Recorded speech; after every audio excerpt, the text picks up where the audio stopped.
Hello, my name is Matt Stohrer and I repair saxophones for a living. Today I want to show you a 1955 Buescher Super 400 alto saxophone. There's lots of different ways people pronounce that name. I say Buescher because I have seen an advertisement for them back in the day that said pronounced Buescher.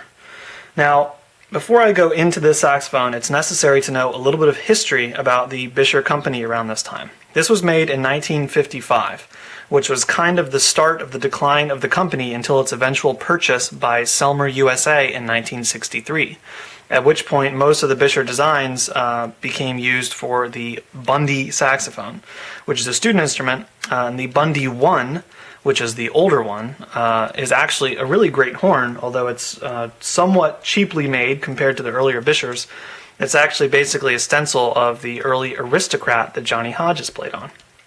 So this is kind of at the beginning of the decline of the Fischer Company. And the model prior to this, which may have even been produced concurrently for a little bit, was the Buescher 400, also called the top hat and cane because of the engraving here of a top hat with a cane and gloves with really nice engraving and a raised Buescher 400 logo that kind of looked like a 1950s Chevrolet logo. Really beautiful horns. Now, this saxophone, for all intents and purposes, is the same instrument. It has the same bore, so the same internal characteristics. The keywork is exactly the same, except it's nickel-plated. And it even has the gold-plated Norton Springs. I'll show you what I'm talking about with Norton Springs. You can see here, this is a saxophone spring. What makes these different is the Norton Springs have a threaded insert, so they actually screw into the post, rather than being peened, that is hammered and press fit, like most other saxophone springs. The original ones, the best ones, were gold-plated.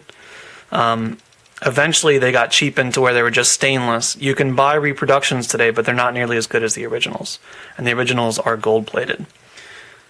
So this is a 1955, which is the first model year of the Super 400. And you can see here the engraving, Buescher Super 400. And that's the extent of the engraving on this sax. And on the back here, you've got the serial number and a model number S1. Now, remember that it says S1, that's important. The characteristics to look for with a Buescher Super 400, which, like I said, are basically the same saxophone as the 400 top hat and cane, except because of all the stuff I'm about to show you and talk about, you can get them for a lot cheaper, even though they're the same thing. Now, there are a couple different variations of this. The things to look for are the better ones have the gold-plated Norton Springs. They have the model number S1, or for the tenor, I believe it's S5. Let me double check on that while I'm making this video. I'm sorry, the tenor is going to be S20. You're going to have your bell keys on the back, which is one of the famous Buescher 400 characteristics. The later ones that don't say Super 400, just say 400, may even have the same vertical engraving. Some of them have the bell keys on the side.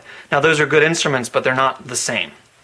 You're going to have your kind of amber colored rollers, which are the same as the 400 top hat and cane. And it's going to say Buescher 400 here on the left hand pinky table. And you're also going to have an underslung octave mechanism. Now, nickel keywork we think of, and this is nickel-plated keywork. You can see here where it's worn through, you can see the brass underneath. Nickel keywork is kind of equated today with student instruments, so a lot of people will see this and not give it a second thought, but this is actually a professional instrument. It's built very well. They were slightly cheapening some of the appearance. On the original 400s, this ring here on the bell, which was designed to give it rigidity because the bell is such a large flare, brass would really easily bend. The original 400 had a sterling silver ring here. This is nickel silver. The engraving was obviously much less expensive to make. And that's really about it. I mean, they nickel-plated the keywork, but I don't know if that's really that much cheaper than just buffing and lacquering. And it still has all the original snap-in resonators. Let's see if I can show that to you. You can see in there.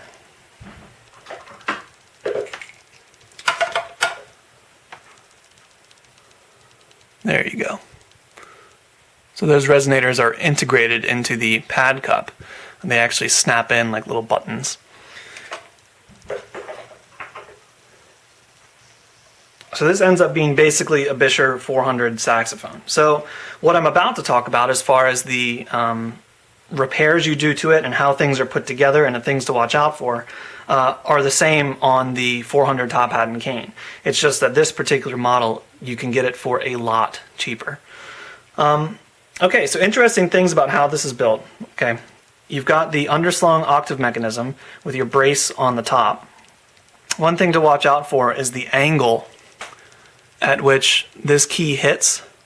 A lot of times you'll find this is bent, or the octave pip on this one I had to take it out and resolder it because the angle was such that it kind of like caught the pad when it sits down, and you can find that that'll feel sticky and gummy. So you really have to kind of watch your angles here and make sure that this can lift off cleanly without having any kind of friction as it pulls off this way. So you got your underslung octave mechanism. You've got your bell keys on the back. Now, in order to do that, they had to widen the bow. You'll notice the distance here is much larger than on most saxophones. This looks a lot like a Colworth, actually. And this widening of the bow was one of the acoustic concepts that they talked about that they did specifically in order to make the notes down here speak better. They speak pretty well. I don't know whether it's like a huge improvement acoustically, but they say it was. But it also was because they needed room to put this mechanism in here. Now the way this mechanism works is kind of interesting. You can see that working there. So these rollers here, that's what closes the pad. So you've got a material on the bottom of this arm here. And you also have a material on the top of this arm because that's what does the key heights. You notice there's no bumpers there. And there's no bumpers back here. So choosing a material that is going to be firm enough yet soft enough so that this doesn't bounce too much or make a whole lot of noise is something you'll have to watch out for. And also these rollers can sometimes be loose, so you need to make sure those are tight. If they're loose and moving like this, it's not going to feel very positive, and you'll also have a very difficult time getting these keys to act together. And you can see the gold-plated Norton Springs here pretty well while I'm holding this up. Also, you notice this gigantic post here on the bottom for your left-hand pinky table keys. If this is bent or out of whack, your best, especially if it's actually been like twisted, your best bet's going to be to take it off and put it back on. But this one was in really good shape, so no big deal.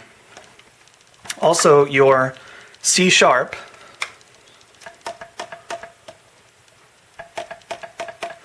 is connected in the back here with a little press fit rod. So it doesn't actually screw out, you just kind of push it out. Use like a spring or something to push it out. And the fulcrum, that is the C sharp, is not very far from its post. So it requires a bit more force than would be really necessary if they made this arm here a little longer. And it also, because it's got an automatic G sharp, depresses the G sharp. If you want any hope of having this feel good, you have to make sure there's absolutely no play between the C sharp and the G sharp. And the reasons for this are multiple. One, if you've got any movement here before that depresses, you're going to get a feeling of double action, which isn't going to feel very good to the player, and it's going to accentuate how difficult it is to press that down. Also, you need to have the G sharp and this basically touching to get started with, because the spring to keep this closed, if you want to make this as weak as it can be so that it's easy to press, when you play a low B flat, this will vibrate open if it has room to. So having the C sharp touch the G sharp helps keep that from happening. Another interesting feature of these saxophones is that it's kind of hard to see from where you guys are, but the posts are pretty tall. So you end up with keys that instead of being like relative to the body like this, they're more like this. And you can sort of see that when I hold it up here, the angle of the keys relative to the body. And when you close them, the arc that they describe is much flatter, so you get a really nice positive feel under the fingers. Rather than the pearl making a big arc like this, it's mostly up and down, which feels really, really nice under the fingers. Another interesting design concept you'll see in these, you don't see too many other places, well, I guess any other places, is the way that they've decided to put together the side keys and also the octave mechanism. They all have these little L-shaped stainless steel elbows that fit into the keys.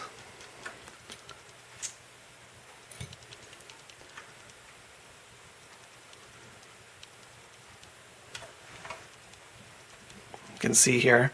And this is what translates the force.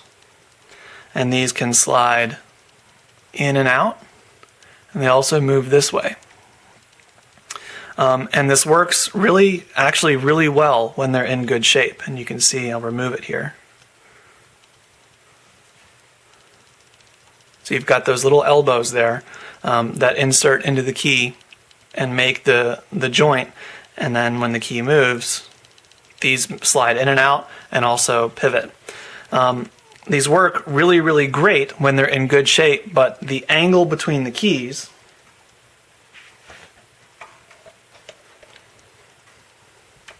so you can sort of see that one working right there. The angle between the keys has to be perfect, right? If this is bent in any way except for a perfect right angle, both front and back, side to side, left, right, up, down, you're going to get binding. And you need to make sure that everything is perfectly aligned. And you've also got another one here in the octave mechanism. Kind of difficult to point out.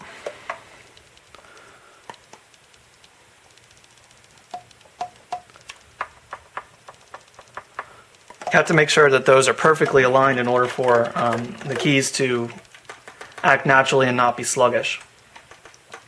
And also, depending on how worn it is, if this, like this instrument, is not very worn, you might be able to see here. See how that, oh, it stopped. It'll press back out when I press it in. That's because this fit is close enough that if you put a thick oil in there, there'll actually be an airtight seal, and this will resist being pushed in. So you need to have a thin enough oil that it can move back and forth freely without creating either pressure or a vacuum, which is an interesting problem to have on saxophone repair. Let's see. Oh, another thing you'll notice doing repairs is that the way that the bar on the C sharp and the F sharp is designed is a little different than you're used to. Now, usually,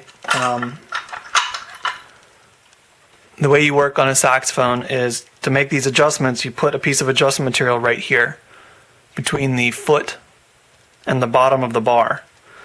But the way this instrument is designed is so that, let's see if I can find a way for you to see this easily.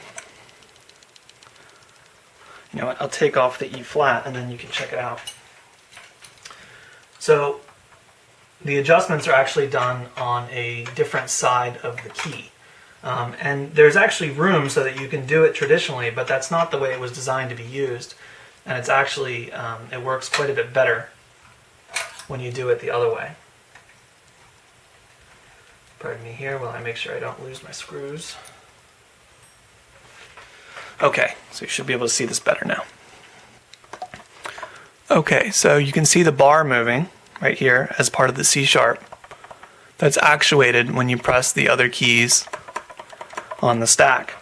Now, where you want to put your adjustment materials on this instrument is actually in the back here, between the flat side of this bar and the inside of the key there. And if the instrument hasn't been damaged or bent you'll usually find that the adjustment material, the thickness here, is going to be even all the way across, and you get a really nice positive action. So again, instead of putting your adjustment material on the bottom here, which you can see is empty, you put it on the back.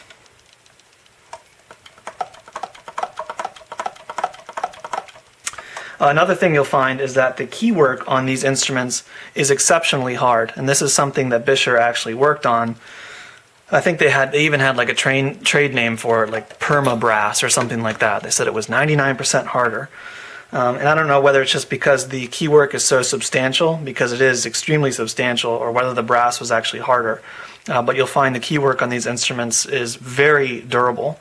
Now that's a great thing because they will resist damage, but it's also a bad thing. If they do get damaged, then bending everything back into place can be pretty difficult. And we'll take some extra care not to damage the keys while you do so, because you'll be having to transmit so much force to get things to work.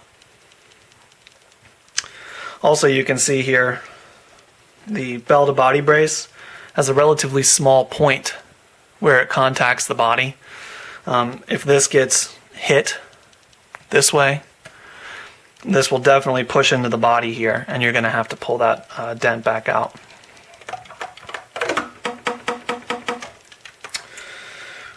So that's about it for the Buescher Super 400, which is almost exactly like the Buescher 400 top hat and cane, with the exception of some appearance factors. The things you want to look out for if you're going to be getting one of these is make sure it has gold-plated Norton screw-in springs, make sure it has the amber rollers, make sure it says 400 on the G sharp, make sure it says S1, this is probably the most important thing, S1, the model number underneath the serial number, or for a tenor, S20. And you're basically getting a Buescher 400 for much cheaper than you would otherwise, and they play just the same. And as far as these instruments play, they're really great players. They play really well in tune, they're very responsive, they have a big kind of brash sound, unlike what people think of Buescher's most of the time, which is probably fairly dark sound, very rich, maybe contained, maybe sweet is what people would say. This is much more of a jazz and rock horn. I'm not sure that you would really be using this for classical, where you could use a lot of the other Bueschers for classical, especially the earlier ones. This is really kind of a barnstormer type of horn, and it plays great. I really like these, and I think they feel great under the fingers. You've got inline key work, that is, the tone holes are aligned, so if you're used to modern saxophones, that may feel unusual, because your hands, instead of being like this, will be more like this. The left-hand pinky table is Buescher style, which really isn't so bad with the exception of the C sharp, and if you have to go from C sharp to low B flat, that's kind of a pain in the butt to do. There's really no good way to do that, although you will eventually get used to it. Other than that, feels really good under the fingers. They play great, and the top hat and cane version can be pretty expensive, but the Super 400, if you can find them, they were only made from about 1955 till 62 or so, and they kind of got cheapened along the way. So one like this, made in the first year in 1955, this is really the one you want to look for, but obviously not every one of them is going to be like this, and this is in pretty good physical shape. So there you have it, the Buescher Super 400 alto saxophone. Close relative to the 400 top hat and cane. This was made in 1955 by the Buescher Band Instrument Company in Elkhart, Indiana. I've just overhauled it, and it plays wonderful. Now all I got to do is put it back together before I ship it back to its owner. Thanks so much for watching. If you have any questions, comments, suggestions, if you'd like to get in touch, feel free to do so. You can leave a comment here on eBay. You can check me out on my website at stohrermusic.com, S-T-O-H-R-E-R music.com. And you can send me an email through there if you'd like to. And if you have any requests for other videos, let me know. I think I'm going to do a video on the snap-in resonators pretty soon, and also the Norton Springs, because those are things people talk about a lot when they talk about Bueschers, but it's not generally known how to easily identify them. So I think I'll do that next. So thanks for watching, and I hope you enjoyed it.